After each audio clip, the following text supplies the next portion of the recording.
ప్రస్తుతం లైవ్ లో ఒక సంఘటన చోటు చేసుకుంది. దీన్ని బట్టి చూస్తే శత్రులు మిత్రులుగాను, మిత్రులు శత్రుగాను మారతారనడంలో బిగ్ బాస్ హౌస్ లో ఎలాంటి సందేహం లేదు. ఇక దువ్వాడ మాధురికి అలాగే తనుజకి వీళ్ళిద్దరికి స్టార్టింగ్ లో పడేది కాదు, కానీ రాను రాను వీళ్ళిద్దరూ ఒకటవుతున్నారనే చెప్పాలి.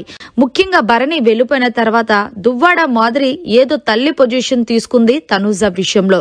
ఈ కిందలో భాగంగానే తనుజకి నిన్న భరణి వెళ్లడంతో చాలా గట్టిగా ఏడవటంతో మొత్తానికి గొంతు నొప్పి విపరీతంగా వస్తుందట. ఇక ఇదే బాధ తనుజ రీతుతో చెప్తుంది. అయితే అక్కడ మాధురి కూడా ఉంది.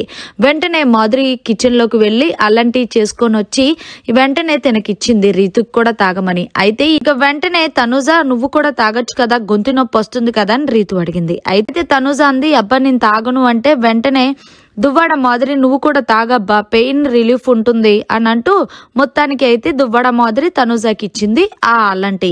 దీంతో అల్లం టీ టేస్ట్ చేసిన తర్వాత వెంటనే తనుజ అంటుంది, నిజంగా చాలా బాగుంది రజా టీ, ఇంత బాగా పెట్టావేంటి, మొత్తానికి ఏదేమైనా సరే నువ్వు తోపు రాజా అంటూ తనుజ అయితే దువ్వాడ మాధురిని ఆకాశానికి ఎత్తేస్తుందనే చెప్పాలి.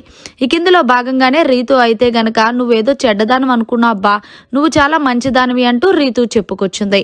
మరి మొత్తానికి దువ్వాడ మాధురి తనుజతో ఇంత క్లోజ్ అవ్వడానికి ఏమై రీజన్ ఉంటుందనేది కామెంట్ చేయండి. ఆమెకు గొంతు నొప్పి వస్తుందంటే వెంటనే వెళ్లి అల్లం టీ పెట్టుకొని వచ్చి మరీ ఇచ్చిందనే చెప్పాలి. మరిన్ని లేటెస్ట్ లైవ్ అప్డేట్స్ కోసం చూస్తూనే ఉండండి మీడియా కార్నర్.